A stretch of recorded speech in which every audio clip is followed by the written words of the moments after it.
지난 토요일 서울 서대문구 신촌 세브란스 병원에서 화재가 발생했습니다. 밀양 세종병원 화재에 이어서 병원에서 일어난 화재라 또 참사가 일어나는 게 아니냐 걱정했던 분들 많았을 텐데요.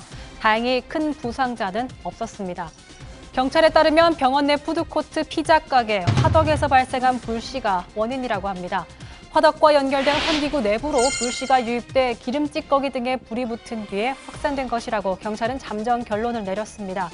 이런 가운데 밀양 세종병원 화재 참사 이후 입원 치료를 받던 80대 환자 2명이 오늘 숨졌습니다.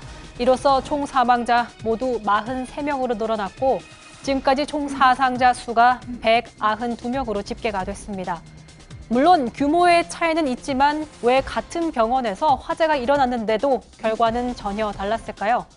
뇌종양 수술 후에 입원한 부인을 찾았다가 화재 현장에 있었던 박지원 전 국민의당 대표, 당시 상황을 이렇게 설명했습니다. 엘리베이터는 사용할 수 없으니까 층계로 올라가는데 층계가 굉장히 가파른데도 아주 질서정연하게 그 병원 직원들과 간호사 그리고 벌써 소방관들이 출동해가지고 있더라고요.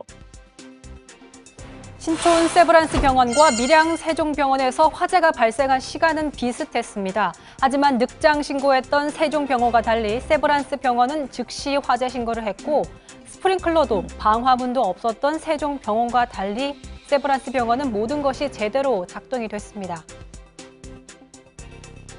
그렇지만 연기가 그때까지는 그렇게 많이 안 올라오더라고요. 화재가 났을 때 당시는. 처음 올라왔을 때 연기는 많이 없었는데 냄새는 남아 있었고요. 복도 쪽에는 냄새가 많이 남아 있었는데 간호사실에서 전부 다 환기를 시켜놨더라고요. 물론 대형 병원과 중소병원을 직접 비교하긴 어려울 수 있습니다. 세종병원 같은 중소병원은 스프링클러와 방화문 설치가 의무화되어 있지 않기 때문인데요. 시설뿐 아니라 화재 발생 후 대응도 전혀 달랐다고 합니다. 신촌 세브란스 병원 화재 발생 후 의료진과 직원들은 일사불란하게 움직였다고 합니다. 그 이유를 실전 같은 반복 훈련과 매뉴얼 덕분이라고 합니다. 현장에 있었던 박 의원도 이 점을 높이 평가했습니다.